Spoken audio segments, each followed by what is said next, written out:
Everyone. तो आज हम इस वीडियो के माध्यम से आपके लिए गुजरात बोर्ड का संस्कृत जो कि क्लास 10th का है कि चैप्टर नंबर 5 गुणवती कन्या अ वर्चुअस गर्ल। तो आइए इस चैप्टर को हम स्टार्ट करते हैं। 5th चैप्टर है गुणवती कन्या। Poet Dande is well known as prose writer in Sanskrit literature. He has written a prose work named Das Kumar Charitam. Its theme is imaginative. 10 Kumaras, as it was decided, start traveling in 10 different direction. During the journey, whatever every Kumar has experienced is described in 10 Uchchavas sections of this work. In the sixth Uchchavas, Mantragupta describes his own experiences of journey. At this juncture, he narrates the story of Shakti Kumar. This story has been edited and presented here in brief. तो जो कवि है डांडी, उसे हम संस्कृत साहित्य के गद्य लेखक के रूप में जानते हैं। इनके द्वारा लिखा गया गद्य लेखन जो कि 10 कुमार चरितम के नाम से फेमस है। ये इसका थीम काल्पनिक है। इसमें 10 कुमार आपस में डिसाइड करते हैं अलग अलग डायरेक्शन में ट्रैवल करने का, घूमने का। During this journey whatever every Kumar has experienced is described in 10 Uchchavas. इसमें जो 10 कुमार है वो अलग अलग दिशाओं में घूमकर जो अनुभव करते हैं, जो एक्सपीरियंस करते हैं, उसके बारे में 10 सेक्शन में उनके कार्य को दिखाया गया है। इन द 6th उच्चावास, इसके 6th सेक्शन में मंत्रगुप्त ने डिस्क्राइब किया है अपने अनुभव को, अपने जर्नी के अनुभव को, एक्सपीरियंस को, और उन्होंने शक्ति कुमार के स्टोरी को बताया है। This story has been edited and presented here. ये स्टोरी यहाँ पे प्रेजेंट की गई है और बहुत ही संक्षिप्त रूप में प्रेजेंट की गई है। Men and women are two wheels of a chariot in the form of household life. जो स्त्री और पुरुष होते हैं वो दो पहिए के समान होते हैं रथ के, जो अपने हाउस होल्ड को, अपने हाउस होल्ड के जीवन को चलाते हैं, अपने गृह जीवन को चलाते हैं, गृहस्थ जीवन को चलाते हैं। As it is essential to have both the wheels of a chariot similar in shape and size. इसके लिए बहुत ही जरूरी है कि ये दो चक्के जो कि रथ के हैं, ये दोनों बराबर तरीके से चलने के लिए सिमिलर होने चाहिए, समान होने चाहिए शेप में और साइज में, तभी ये एक समान रूप से चल सकता है। नहीं तो रथ का चलना भी, अगर साइज, पहिए का साइज में डिफरेंट हो तो रथ का चलना भी मुश्किल होता है। ठीक उसी प्रकार से similarly man and women working as wheels of household chariot should also be similar in thought and virtuous. उसी तरीके से एक मैन एंड वुमेन को भी अपने कार्यों, जैसे एक दो चक्का समान रूप से चलता है, उसी प्रकार से एक मैन और एक वुमेन को सिमिलर होना चाहिए अपने थॉट में एंड वर्चुअस, अपने गुणों में। Shakti Kumar the hero of the story is endowed with good qualities. इस स्टोरी का हीरो है शक्ति कुमार, जो कि बहुत ही गुणी है, गुड क्वालिटी से भरा हुआ है। Hence he wants to marry a girl having good qualities similar to him. वो एक ऐसी लड़की से शादी करना चाहता है जो उसी की जैसी गुणवान हो, गुणवती हो। He has made a plan to find out a qualitative girl of his own choice. वो एक गुणात्मक लड़की से शादी करना चाहता है जिसे वो खुद भी पसंद करे। As per his plan, a girl who can prepare and feed various food items from only one pressed paddy is a virtuous girl. उसके प्लान के हिसाब से जो भी लड़की उसके लिए फूड भोजन तैयार करेगी, अलग अलग प्रकार के भोजन, वो भी सिर्फ वानप्रस्थ धान से, लगभग ये 2 kg होता है, उससे।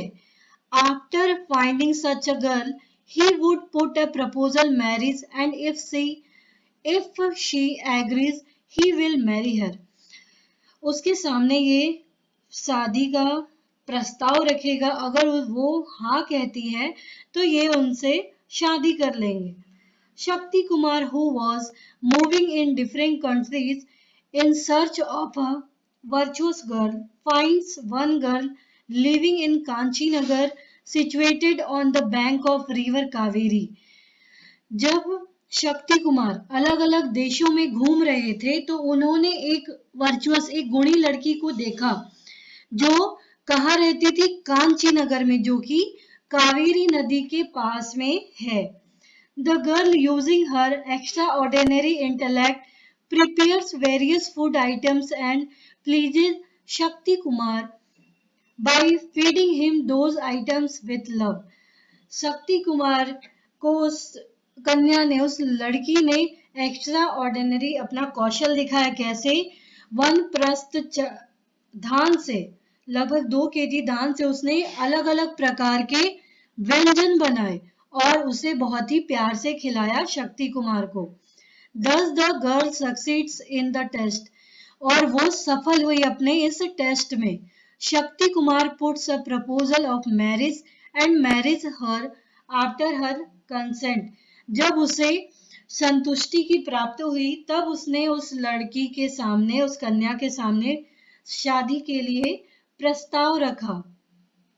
The moral of the story is, in spite of wants of things, a good person or a virtuous person with excellent skills can get desired happiness. Active past participles used in this lesson are also to be noted. इसका moral यानी नैतिक मूल्य यही है कि, moral value यही है कि हम अलग अलग चीजों की चाह रखने के बावजूद भी एक जो गुणी इंसान है, एक जो वर्चुअस पर्सन है, वो अपनी कुशलता से कैसे खुशी को प्राप्त कर सकता है. तो आइए इसे हम स्टार्ट करते हैं. कांची नगरे शक्ति कुमारो नाम एक श्रेष्ठी पुत्र प्रतिवसति अस्मा.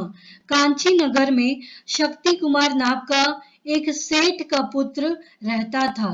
स यदा स्वकीयस्य जीवनस्य द्वाविंशतोत्तमे वर्षे प्रविष्टस्तदा चिंतामन्ना. जब वो अपने जीवन के 22 वर्ष में प्रवेश किया तो वो बहुत ही चिंतित हो गया. नास्ति दार विहीनानाम अनुरूप गुणदाराणाम च सुखम.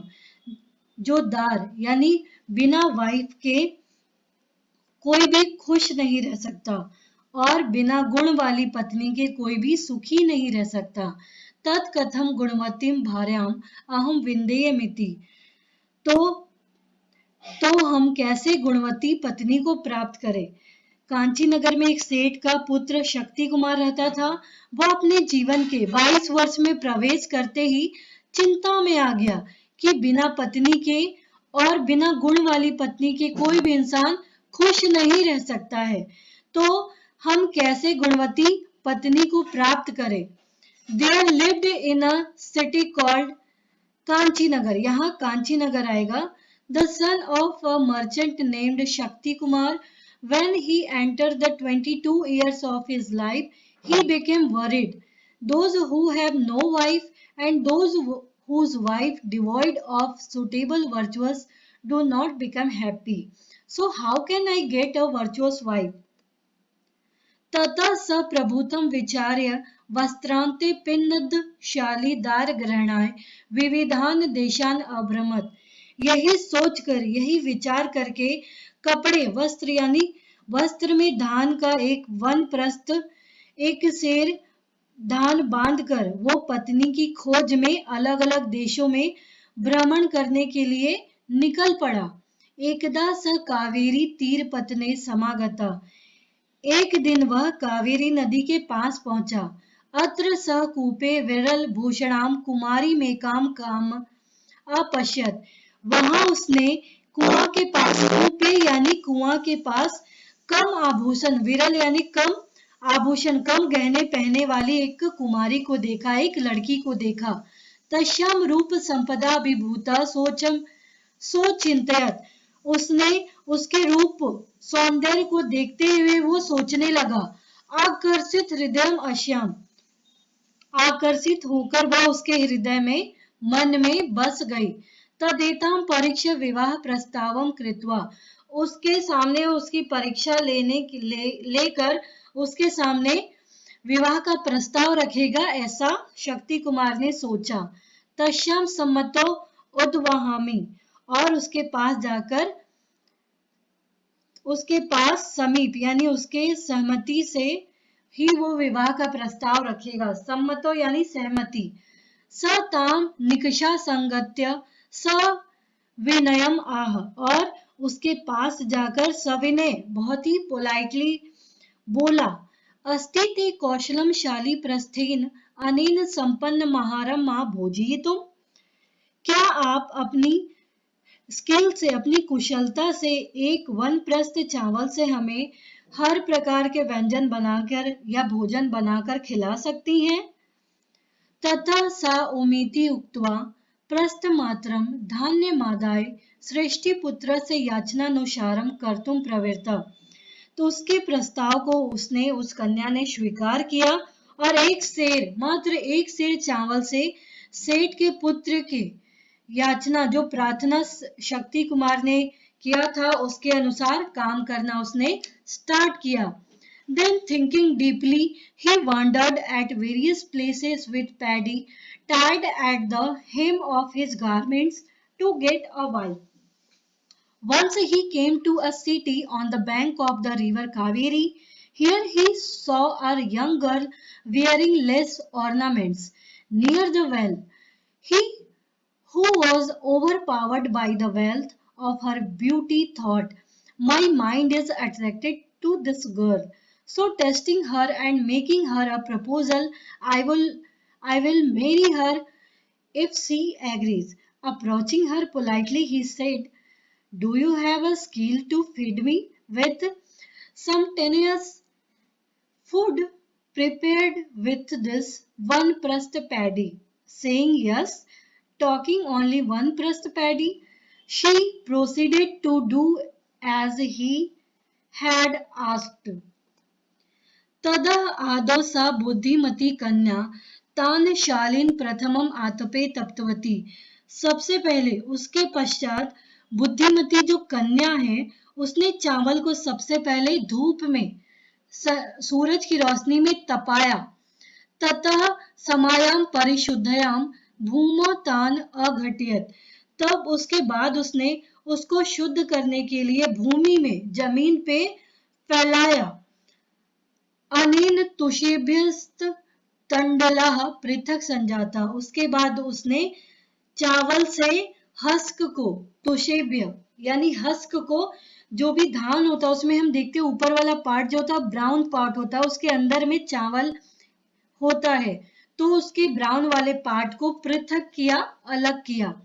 टंडुलान संप्राप्य सा तुषान भूषणानां मार्जनार्थम स्वर्णकाराय विक्रेतुम धात्रीम अकथयत, चावल में से जो भूषा यानी हस्क निकला उसे वह सोनार को बेचकर आने के लिए अपनी दासी को कहा। उसने अपनी दासी को कहा कि इस भूसे को तुम सोनार को बेच कर आओ।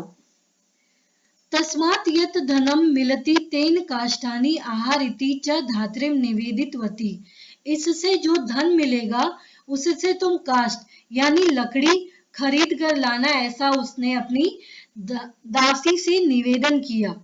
Then first that intelligent girl heated the paddy in the sun. Then she ground them on the flat or even ground. As a result of this, the rice grains were separated from the husk. Having obtained the rice grains, she told the elderly nurse to sell the husk to the goldsmiths for cleaning the ornaments. She told the elderly nurse to bring firewood with the money she would get. धात्री काष्ठानी आनीतवती, और उसकी दासी ने लकड़ी लेकर आई। तदनंतरम सा टंडुलान अस्कृत जलेन प्रक्षालितवती उष्णीकृत जले स च तान प्रक्षिप्तवती। दासी ने उसके बाद दासी के द्वारा जब वो काष्ठ यानी लकड़ी लाया गया, उसके बाद कन्या ने उस चावल को पानी से धोकर साफ किया और उस चावल को उष्णीकृत गरम जल में पकाया। अल्पे ऐसा काले नेव टंडुला सिद्धा संजाता। कुछ ही समय में चावल तैयार हो गया। तथा इंधनानि जलेन शमित्वा कृष्णारंगानि तदर्थिभ्य प्रेषित्वा यत् धनं लब्धं तेन धनेन शाकं घृतं दधि तैलं च कृतवती। जब वो चावल बन गया, तब उस ईंधन को जब उस ईंधन का लकड़ी का काम हो गया, तो उसने उसके ऊपर पानी छिड़का, जल छिड़का और कोयले को, उससे जो कोयला बना उसे अपनी दासी को दिया, और जिसे भी उस कोयले की जरूरत हो उसे देकर देकर आने को कहा, और कहा कि जो भी इससे पैसे मिलते हैं उससे आप धनेन, उस धन से आप शाक वेजिटेबल्स, घृतम घी, दधी यानी कर्ड, तैलम ऑयल खरीद कर लाने के लिए अपनी दासी को कहा। तेन च सा विविधानि व्यंजनानि संपादितवती, जिससे वो अलग अलग प्रकार के व्यंजन बना सके। The elderly nurse brought the wood. Then she washed the rice grains many times and put them in the hot water. In a short time, the rice were cooked. Then, having burning piece of wood with water and with whatever money she got by sending the coals to those who needed them, she bought vegetable, ghee, oil, and curd, and with it she prepared various dishes. संपन्ने आहारे सा कन्या धात्रीमुखेन अतिथये अतिथये प्रथमं स्नातुं निवेदितवती। आहार बनने के बाद उसने दासी को कहा कि आप अतिथि को स्नान करने के लिए निवेदन कर लीजिए। निवेदन करने को कहा कि इस अतिथि को जाकर बोलो कि वो स्नान कर ले। तथा स्नान शुद्धाय तस्मै अतिथये सा पयोपहार पूर्वम भोजनम घृत सहितम ओदनम व्यजनश्च अयच्छत्। उसके बाद उसने स्नान करने के बाद जो गेस्ट थे, जो अतिथि थे, उनको अल्पाहार, फिर पानी, भोजन दिया, वो घी के साथ उसने भोजन कराया, फिर चावल आदि व्यंजन परोसे। मध्ये मध्ये सा भोज्यादीनां विविधानां पदार्थानां वर्णनं कृत्वा अतीते भोजन रुचिमपि अवर्धयत्। मध्य मध्य, बीच बीच में जो भी उसने अलग अलग प्रकार के भोजन बनाए थे, उसके बारे में उसने डिटेल से अतिथि को एक्सप्लेन किया, जिससे अतिथि की रुचि, इंटरेस्ट उसमें और बढ़ जाए। भुक्ति तु तस्मिन् अतिथो तया तांबूलस्यापि व्यवस्था कृता। यानी भोजन करने के बाद, इसके पश्चात उसने अतिथि के लिए भोजन करने के बाद पान की भी व्यवस्था की। तांबूला से यानी पान की व्यवस्था। एवं स्वकीयया गुण संपदा प्रस्थ परिमितेन धान्येन विविधानि व्यंजनानि वीरचितवतीं कन्यां प्रति समाकृष्ट शक्ति कुमार विवाहस्य प्रस्तावं कृतवान्। और उसने स्वयं के गुण से, अपने खुद के नॉलेज से उसने एक सेर चावल से इतने सारे व्यंजन बनाए, और यह विचार करते हुए कन्या के सामने शक्ति कुमार ने विवाह का प्रस्ताव रखा। कन्याया स्वीकृते प्रस्तावे ताम विधिवधू पयम स्वनगरम मनयत। और जब शक्ति कुमार का प्रस्ताव, प्रपोजल कन्या ने एक्सेप्ट कर लिया, तब उसने विधि पूर्वक उस कन्या को अपने नगर ले गया। When the food was ready, the young girl asked the guest through the elderly nurse to take a bath. Then to the guest who had cleaned himself by taking bath, she gave rice and other dishes with ghee after first offering beverage and snacks. In between, the young girl even waited to the guest desires for the meal by the describing the various food items and other things.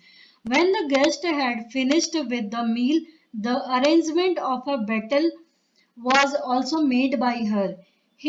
In this way, Shakti Kumar was attracted to the young girl who prepared various dishes with only one prust of paddy. Using her wealth of qualities, made a proposal of marriage.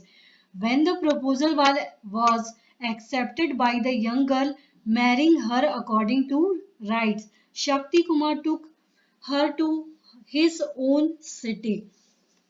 तो इस प्रकार से हमने इस chapter में देखा कि कैसे गुणवती कन्या को शक्ति कुमार ने पाया, उसने कैसे प्लान बनाया, उस कन्या की परीक्षा ली और उसे उससे शादी करके वो उसे अपने नगर में ले आया। तो इस प्रकार से ये चैप्टर आपका समाप्त होता है। उम्मीद है ये चैप्टर आपको समझ में आया होगा। तो प्लीज आप इस वीडियो को लाइक करना, सब्सक्राइब करना ना भूलें। Thank you.